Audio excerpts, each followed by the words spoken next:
For years, the world believed Serbia's army was finished. Old equipment, empty bases, rusting vehicles under gray skies. Many thought it was a force stuck in the past, unable to catch up with a rapidly changing world. But in January 2025, something happened that made analysts sit up straight in their chairs. Over the quiet city of Belgrade, bright flashes cut through the winter sky. Satellites recorded unusual movements. Long armored columns rolled across frozen ground under powerful floodlights. Engines echoed through the night air. Metal tracks pressed into the snow. It did not look like a ceremony. It looked like a statement. After decades of decline, Serbia suddenly revealed one of the most modern and determined armies in the Balkans. And the question began to spread fast across Europe. How did this happen? How did a country once isolated by sanctions and economic collapse rebuild its military power almost silently?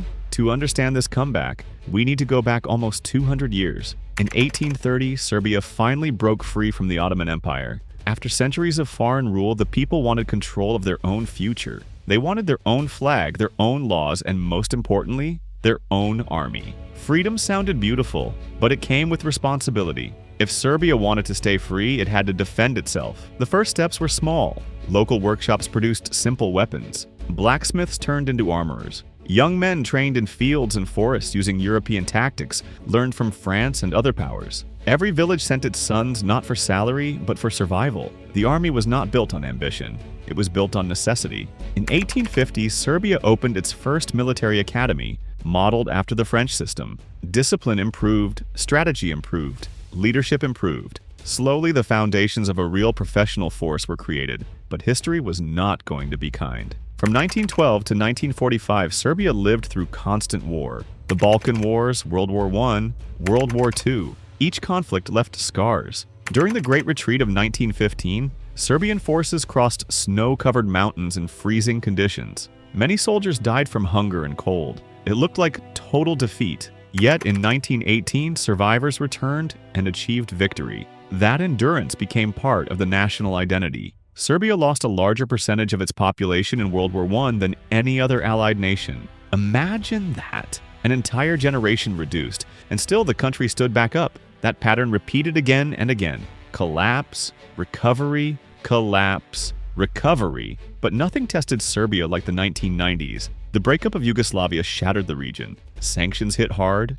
banks closed, factories stopped, the economy shrank. The military budget fell to almost nothing. Tanks had no fuel, aircraft were grounded, soldiers waited months for pay. Mechanics were sometimes paid in flour instead of money. Fighter jets sat silent on runways. Barracks emptied, confidence dropped. By 1999, only around 20 MiG-29 fighters could still fly. It felt like the end of a military story that had lasted centuries. Foreign media labeled Serbia as finished, irrelevant, too weak to matter. But here's something interesting. While the world was looking at the ruins, small groups of veterans and engineers were working quietly behind closed doors. In the early 2000s, without major funding or global support, experienced officers began training young engineers. Old machines were repaired, spare parts were reused, workshops reopened. It was not glamorous, it was not public, but it was determined. They had a simple idea. If Serbia could not buy modern weapons, it would build them.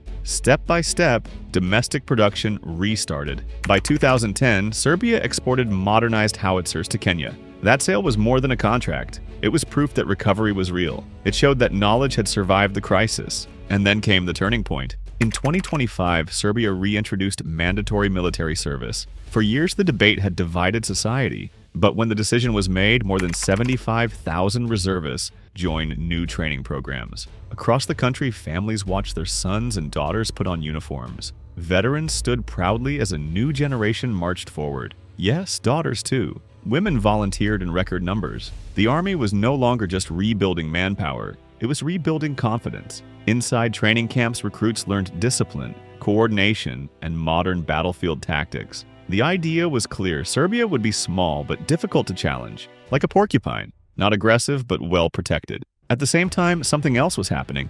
In industrial zones around Belgrade and other cities, factories that had been silent for years started working again. Zastava rifles returned to production. The Lazar armored vehicle rolled off assembly lines. The Norah 52 self-propelled howitzer gained upgrades and new systems. Each machine carried a simple message. Made in Serbia. Exports expanded to Asia and Africa. Arms sales brought income. That income went back into research, development, and modernization. It was a cycle of reinvestment, not dependent on loans but on production. Then Serbia looked to the skies. Between 2023 and 2025, older MiG-29 fighters were upgraded with improved avionics and extended service life until 2035. The J-22 strike aircraft received modern systems. Air defense was strengthened with the arrival of Chinese HQ-22 long-range surface-to-air missile batteries, increasing coverage across much of the country. Suddenly, Serbia's airspace was not an open gap anymore. It was layered and protected. But the biggest surprise came in 2024.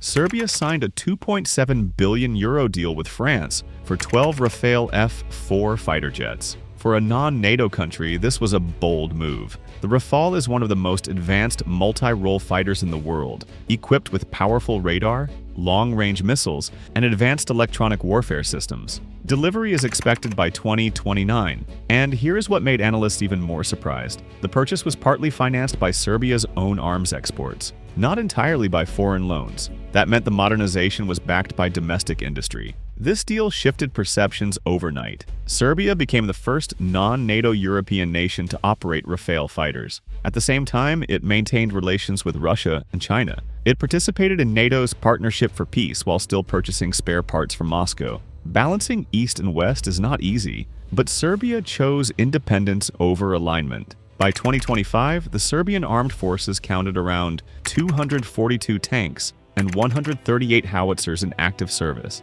The defense budget reached approximately $2.42 billion, representing a 24% increase since 2022. That growth funded modernization, training, and infrastructure upgrades. Neighbors who once dismissed Serbia began to reassess. Analysts described it as a small but capable regional force, a defensive power with strong domestic production and improving air capabilities. And here is the deeper question. Is this comeback about expansion or about respect? Serbia's leadership consistently describes its strategy as defensive. The goal is deterrence, not aggression, a force strong enough that no one would consider testing it. The symbolism matters too. When tanks roll through training grounds and fighter jets roar overhead, it sends a message beyond numbers. It tells citizens that the country is no longer fragile. It tells the region that Serbia cannot be ignored. But the real strength may not be in the hardware. It is in the pattern we have seen for nearly 2 centuries. Fall, adapt, rebuild, improve.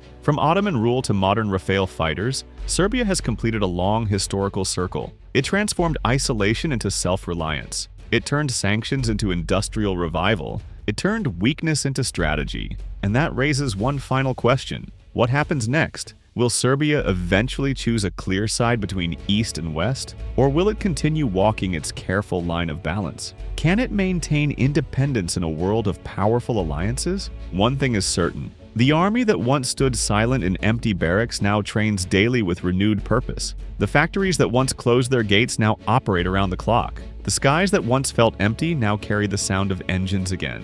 If you enjoy deep dives into military transformations like this, make sure to like the video and subscribe to the channel. We explore the stories behind the headlines, the strategies behind the strength. Serbia's comeback is not just about tanks or jets. It is about resilience, a reminder that nations like people can recover when counted out. So tell me, did you expect Serbia to return this strongly? Or is this just the beginning of an even bigger transformation? History has a habit of surprising those who underestimate small nations. And in the Balkans, resilience is not just a word, it is a way of survival.